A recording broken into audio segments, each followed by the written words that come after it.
જય હિન્દ વિદ્યાર્થી મિત્રો, વિષય વાણિજ્ય વ્યવસ્થા અને સંચાલન, જેમાં ચેપ્ટર નંબર 12 ધંધાકીય પર્યાવરણ. ધંધાકીય પર્યાવરણની અંદર આપણે લાસ્ટ લેક્ચરમાં ઉદારીકરણનો અર્થ અને એનો અસરો ભણ્યા હતા. આજના લેક્ચરની અંદર એનાથી આગળ બીજી અસર દેશમાં જે થઈ, એટલે ખાનગીકરણનો અર્થ અને તેની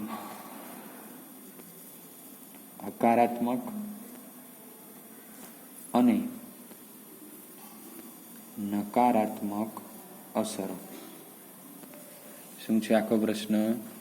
ખાનગીકરણનો અર્થ, તેની હકારાત્મક અને નકારાત્મક અસરો. ચલો, હવે સૌપ્રથમ પેલા ખાનગીકરણ કોને કહેવાય એનો અર્થ ભણીએ. તો એનો એક સામાન્ય અર્થ છે, જાહેર ક્ષેત્રના એકમોની માલિકી અને સંચાલન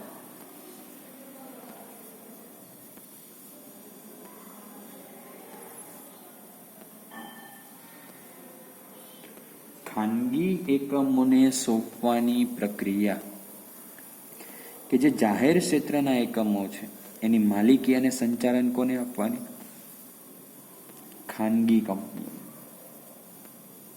ઉદાહરણ આપું તમને. દાખલા તરીકે અમદાવાદનું એરપોર્ટ પેલા જાહેર ક્ષેત્ર હતું, એટલે સરદાર વલ્લભભાઈ ઇન્ટરનેશનલ એરપોર્ટ એવું કહેવાતું હતું. પણ ખાનગી કંપની આવી, એમાં રોકાણ કર્યું, એટલે હવે હસ્તક થઈ ગયું અદાણી ઇન્ટરનેશનલ એરપોર્ટ, એટલે અદાણી હસ્તક થઈ ગયું. તો સરકારની જે માલિકીનું એકમ હતું એની માલિકી અને સંચાલન કોણે લઈ લીધું? કોઈ ખાનગી એકમ. એને કહેવામાં આવે છે ખાનગીકરણ. ક્લિયર? પેલા ખાનગીકરણનો અર્થ. એનાથી આગળ એક બીજો અર્થ એમાં ભણવાનો છે તમારે, વિમૂડીકરણ અથવા મૂડી વિનિવેશ. વિમૂડીકરણ અથવા મૂડી વિનિવેશ કોને કહેવાય છે? વિમૂડીકરણ.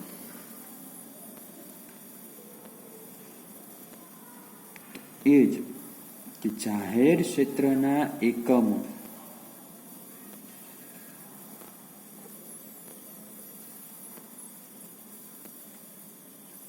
પોતાની મૂડીનો કેટલોક ભાગ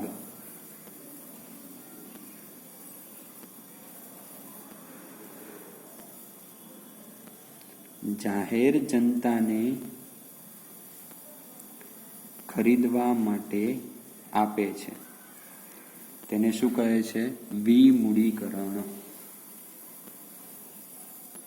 કે જે જાહેર ક્ષેત્રનું એકમ છે એ પોતાની મૂડીનો કેટલોક ભાગ જાહેર જનતાને ખરીદવા માટે શું આપે? ઇન્વિટેશન, આમંત્રણ આપે. તેને કહેવાય વિમૂડીકરણ. દાખલા તરીકે કોઈ એકમ છે જેની અંદર સરકારે 100% ઇન્વેસ્ટમેન્ટ કરેલું છે. કોનું છે? સરકાર. અને હવે સરકાર એ 100% માંથી 30% રોકાણ વેચવા માંગે છે, અને કોઈ પણ જાહેર જનતામાંથી કે ખાનગી વ્યક્તિ આવીને આ 30% રોકાણ કરે છે.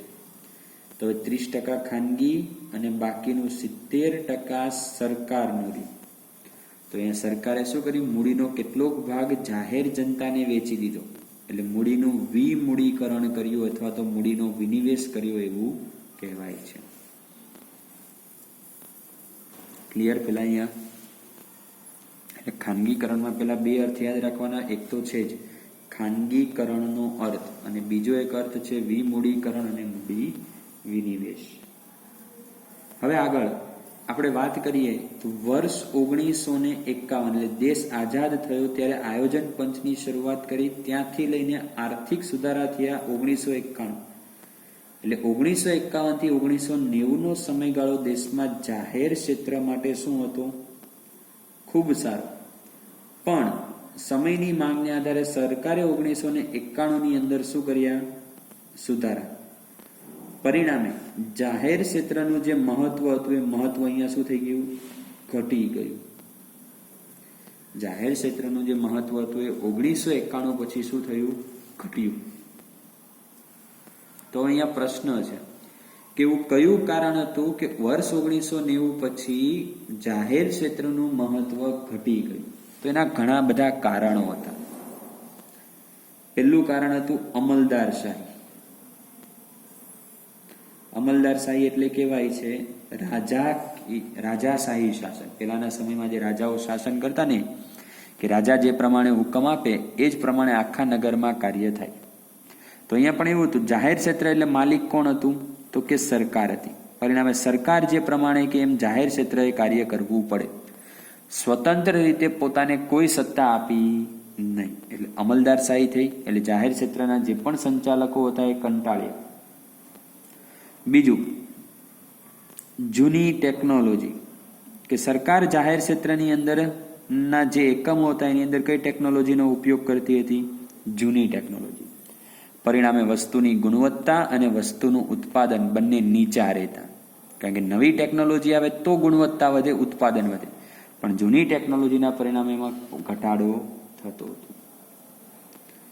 ત્રીજું કારણ હતું લાંચ રૂશ્વતનું વધતું પ્રમાણ. લાંચ રૂશ્વતનું વધતું પ્રમાણ. કે દેશની અંદર આપણે જોઈએ તો લાંચ રૂશ્વતનું પ્રમાણ વધતું ગયું, કારણ કે સરકારી એકમ છે. અને અત્યારે પણ તમે ઘણી જગ્યાએ જાઓ તો ઘણી જગ્યાએ આવું તમને જોવા મળતું હોય છે કે જે લાંચ રૂશ્વત હોય છે એનું પ્રમાણ કેવું થાય છે? દિવસે ને દિવસે વધે છે. ક્લિયર? ચોથું કારણ આગળ આપણને કીધું છે જવાબદારીનો અભાવ. કે જાહેર ક્ષેત્રના એકમો હતા એ પોતાની જવાબદારી પ્રત્યે બેદરકાર હતા. અને અત્યારે પણ તમે ઘણી ગવર્મેન્ટ બેંકોમાં, સરકારી બેંકોમાં જાઓ એટલે તમને જોવા મળશે કે 10 વાગ્યાનો ટાઈમ હોય પણ કર્મચારી 10 વાગે તો પોતાના કાર્ય ઉપર, પોતાની જવાબદારી ઉપર હાજર હોતા નથી. તો એ શું હતું? જવાબદારીનો અભાવ. પાંચમું કારણ હતું કર્મચારી યુનિયનનો સતત વધતો પ્રભાવ.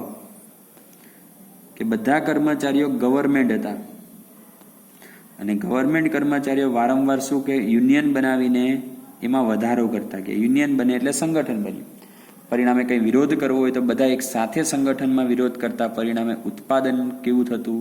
ઓછું. છઠ્ઠું કીધું રાજકીય દખલગીરી.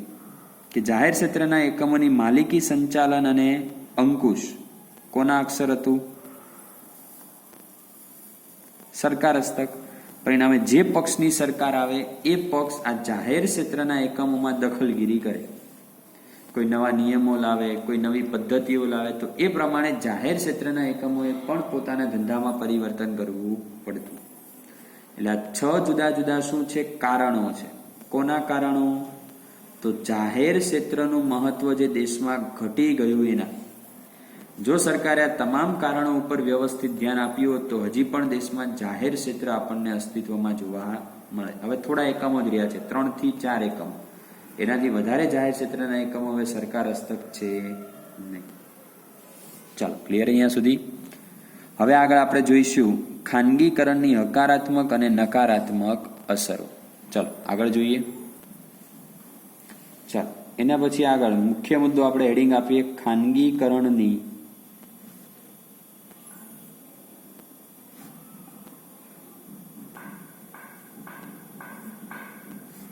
હકારાત્મક અસરો.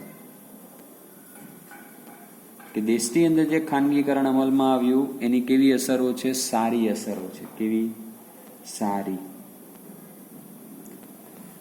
હકારાત્મક અસરોને મેં તમને આગળ પણ કીધું છે એ પ્રમાણે કહેવાય સાનુકૂળ અસરો, અને બીજું પણ એને કહેવાય છે લાભ. કે દેશમાં સરકારે આર્થિક સુધારામાં ખાનગીકરણની નીતિ અમલમાં મૂકી તો એનો ફાયદો શું થયો? તો પહેલો ફાયદો એવો થયો, કર્મચારીની કાર્યક્ષમતા વધી. કાર્યક્ષમતામાં શું થયું? વધારો. કારણ કે સ્વાભાવિક છે, સરકારી એકમમાં ફિક્સ હતું, પણ અહીંયા ખબર પડી કે ધંધાકીય એકમ જો ખાનગી અપનાવશે તો તમે જેટલું કાર્ય વધારે કરશો એટલું વેતન વધુ મળશે. તો કર્મચારી જે 100 એકમોનું ઉત્પાદન કરતું હતું એને વધુ વેતન મેળવવા માટે પોતાની કાર્યક્ષમતામાં વધારો કર્યો, 150 એકમોનું ઉત્પાદન કરવા લાગ્યા, એટલે એની કાર્યક્ષમતા વધી. બીજું કીધું, રાજકીય દખલગીરીનો અભાવ.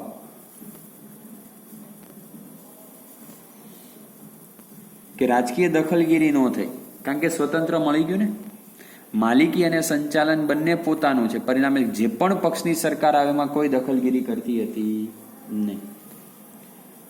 ત્રીજું, ખાનગી કંપની છે તો નવી ટેકનોલોજી દેશમાં લાવશે તો વસ્તુ કેવી બનશે?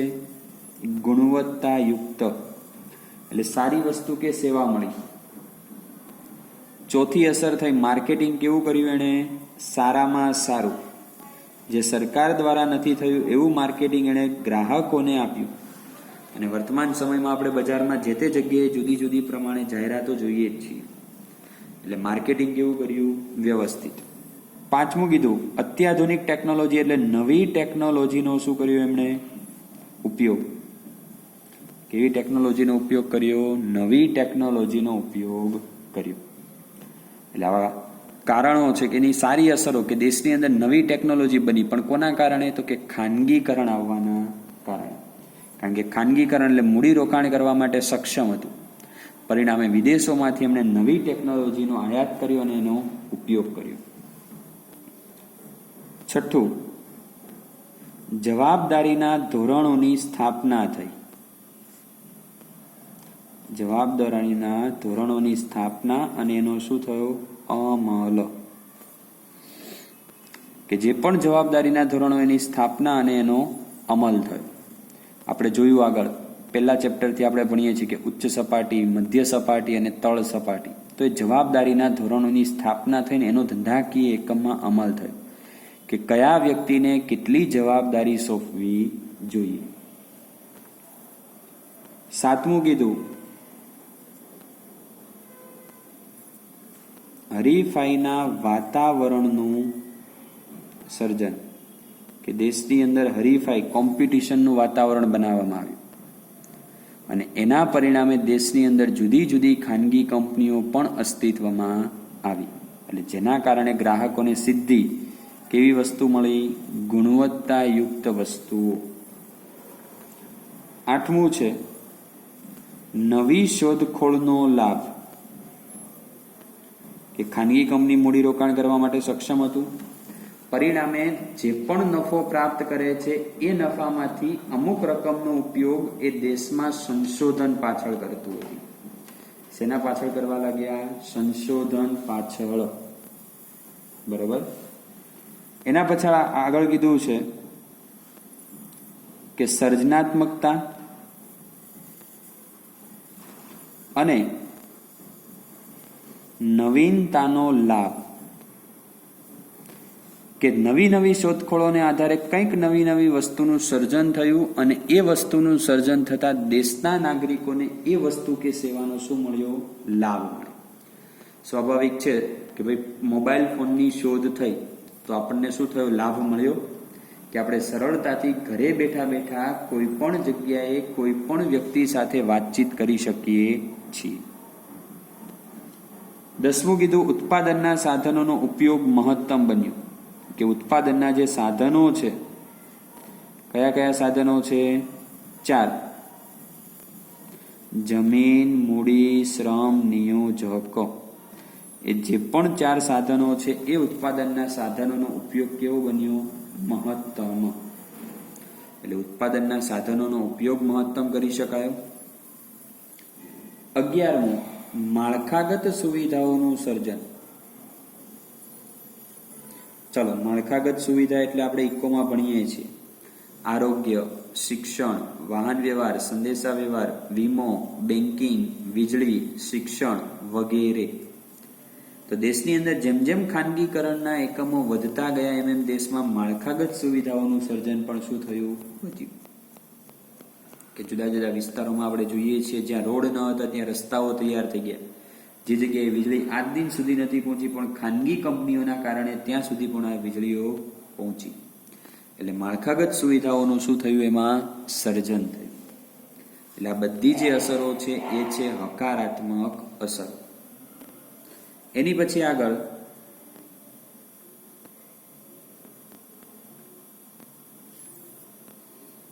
ખાનગીકરણની નકારાત્મક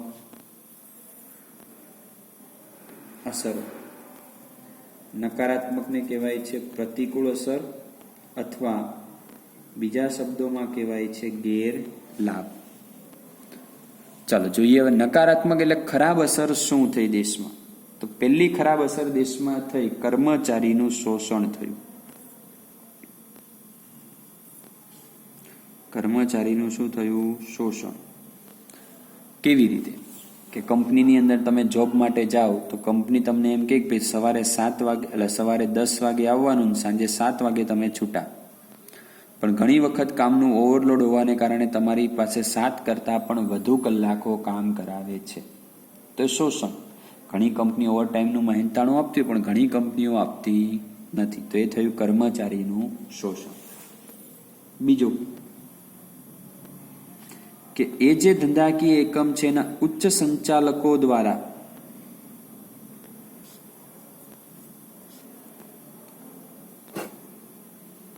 સત્તાનો દુરુપયોગ થયો. કે ઉચ્ચ સપાટીના સંચાલકો દ્વારા સત્તાનો દુરુપયોગ એટલે કે પોતાના જે જાણીતા છે, પોતાના જે અંગત કર્મચારીઓ છે એને કામ ઓછું આપે, જ્યારે અન્ય કર્મચારીઓને કામ કેવું આપતા એ લોકો વધારે. એટલે સત્તાનો શું કર્યો? એણે દુરુપયોગ કર્યો. ત્રીજું થયું દેશની અંદર આવક અને સંપત્તિની અસમાન વહેંચણી થઈ. આવક અને સંપત્તિની અસમાન વહેંચણી. કે દેશની અંદર જે આવક હતી અને જે સંપત્તિ હતી એની વહેંચણી અસમાન. કારણ કે ખાનગી કંપનીઓ અસ્તિત્વમાં આવતા એની આવકોમાં શું થયું? વધારો. જ્યારે મધ્યમ વર્ગ એની અંદર કાર્ય કરતો હતો એટલે એની આવક સ્થિર રહી. માઇનોર કે મહત્તમ નહીં પણ આપણે કહીએ કે નહિવત પ્રમાણમાં એની આવકમાં વધારો થયો. એટલે આવક અને સંપત્તિની વહેંચણી કેવી થઈ? અસમાન. ચોથું, કર્મચારીની નોકરીની સલામતીનો અભાવ. કે ધંધાકીય એકમમાં જે કર્મચારીઓ કામ કરતા હતા એની સલામતીનો અભાવ મળ્યો. કે કોઈ ફિક્સ નહીં, તમે સારું કામ કરશો તો તમને ધંધાનો માલિક એટલે કે ખાનગી કંપનીઓ તમને નોકરી ઉપર રાખશે. તમે કાર્યની અંદર વ્યવસ્થિત ધ્યાન નહીં આપો, બેદરકારી દર્શાવશો તો તમને શું કરી દેશે? છૂટા. એટલે નોકરીની સલામતીનો અભાવ. કે કેટલી ફિક્સ નોકરી એ કહી શકાતું હતું નહીં. આગળ ગ્રાહકોનું શું થયું? શોષણ. કેવી રીતે? તો એના પછીનો મુદ્દો પણ એની સાથે જ જોઈ લ્યો. નફાને પ્રાથમિકતા. કે ખાનગી કંપનીઓનો મુખ્ય ઉદ્દેશ શું હતો? નફો મેળવવાનો. તો પરિણામે નફો મેળવવાના કારણે ઘણી વખત વસ્તુ કે સેવાની ગુણવત્તા ઉપર એની અસરો પહોંચે. એટલે ગ્રાહકોને જે પણ વસ્તુ કે સેવા મળે છે કે નફાને પ્રાથમિકતા આપવાને કારણે ઘણી વખત વસ્તુ કે સેવાની ગુણવત્તા જાળવી શકાતી નથી. એટલે ગ્રાહકોને વસ્તુની ગુણવત્તા કેવી મળે? ઓછી. પરિણામે ગ્રાહકોનું શું થયું? શોષણ. ઘણી વખત ખામીવાળી વસ્તુઓ ગ્રાહકોને આપી દેવામાં આવે. એટલે આપણે આગળ ભણીને આવ્યા એ પ્રમાણે ગ્રાહકોનું 3 રીતે શોષણ થાય. એક શારીરિક અને માનસિક, એક આર્થિક અને એક જાહેર હિતનું નુકસાન. આવું અલગ અલગ 3 રીતે ખાનગી કંપનીઓએ શું કર્યું? ગ્રાહકોનું શોષણ. એક જ કારણ હતું, પ્રાથમિકતા કોને આપી? એણે નફાને. ક્લિયર છે અહીંયા સુધી? કમ્પ્લીટ? ઓકે. તો આ સાથે આ પ્રશ્ન અહીંયા પૂરો થઈ ગયો. હોમવર્કની અંદર ખાનગીકરણનો અર્થ અને તેની અસરો તમારે લખવાની છે. ક્લિયર? ખાનગીકરણનો અર્થ અને તેની અસરો લખવાની છે. તો મળીએ વિદ્યાર્થી મિત્રો આપણે નેક્સ્ટ લેક્ચરની અંદર. જય હિન્દ.